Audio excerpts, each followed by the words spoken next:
Je me souviendrai toujours de ce jour-là. C'était le printemps.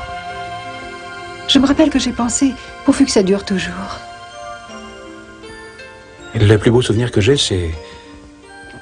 c'est 3 jours après l'arrivée de ma fille à la maison. Il n'y avait rien qu'elle et moi. Je la tenais dans mes bras et elle était à moi seule. Pour moi, c'était sortir le soir avec mes copains. Ça, c'était super. C'est ça qui me manque vraiment.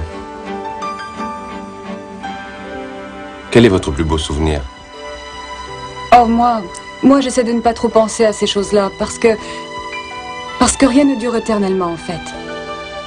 Rien. Vous savez, la seule personne avec laquelle je me sentais vraiment bien, c'était mon grand-père. Dommage que ces moments-là durent si peu. Mon plus beau souvenir, c'était quand nous étions si proches l'un de l'autre.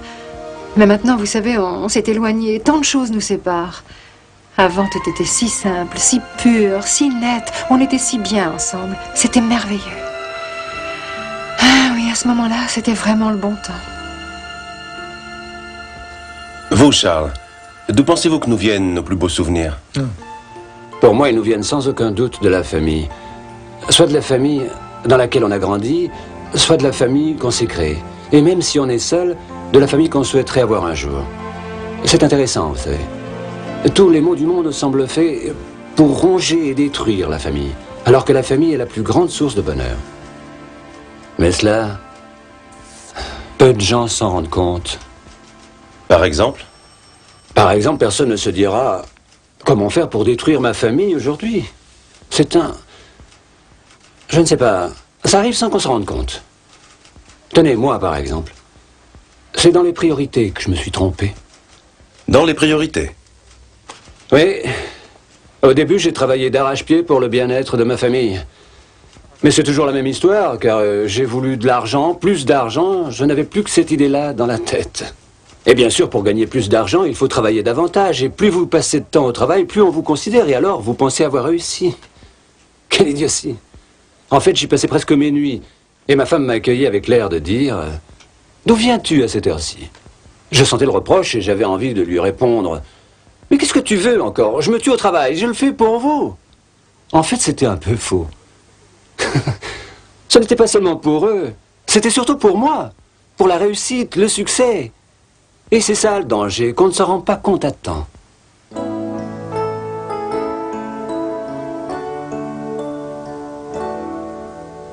Donnes-tu le meilleur à ceux qui comptent peu ou donnes-tu moins que rien à ceux qui sont plus près de toi? Il est temps d'ouvrir ton cœur, de retrouver la voie du vrai bonheur. Mais tout bon père de famille a le devoir d'assurer le bien-être des siens, non? Ben oui, bien sûr, mais je crois qu'assurer le bien-être de sa famille, ce n'est pas seulement gagner beaucoup d'argent. Il y a aussi l'amour, la patience, le temps qu'on passe avec eux. Et vous pensez bien que quand le travail vous absorbe, l'amour et la patience sont bien les dernières choses auxquelles on pense. Et alors, ce qui se passe, c'est que votre famille vous considère comme un vieux grincheux qui n'a que le travail en tête. Et vous vous dites, mais enfin, pourquoi ils ne m'estiment pas autant que ceux avec qui je travaille? Votre femme est déçue parce que vous n'avez jamais le temps de l'aider à s'occuper des enfants. Et généralement, vous concluez, ma femme ne me comprend pas. Et vous ajoutez, en tout cas pas comme les femmes du bureau. Tout d'un coup, les femmes du bureau vous plaisent de plus en plus et votre famille de moins en moins. Et à ce moment-là, boum, vous restez sans rien. Écoutes-tu toujours ce qui manque d'amour? Ou juges-tu sans retour? Avant d'avoir écouté, il est temps d'ouvrir ton cœur, de retrouver la voie du vrai bonheur. Et comment peut-on empêcher cela? Eh bien, dans mon cas, je devais arriver à comprendre l'importance qu'avait pour moi la famille. J'avais besoin de prendre du recul, de retrouver une perspective spirituelle et de revoir toute ma conception de la vie.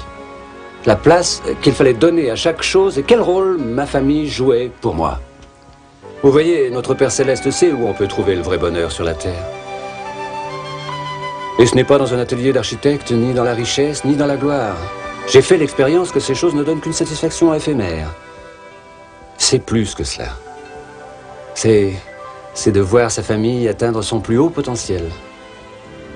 C'est de voir tout le monde travailler ensemble et s'entraider. Oui, vous savez, si Dieu considère avant tout sa famille, c'est-à-dire chacun de nous, et si son bonheur vient de ce qu'il aime, sa famille, alors ceci me montre où est mon bonheur, véritable, celui d'aimer ma famille. Écoute dans ton cœur, tu sauras. C'était aussi simple que cela. Écoute-le toujours, tu comprendras. Écoute dans ton cœur, tu vivras.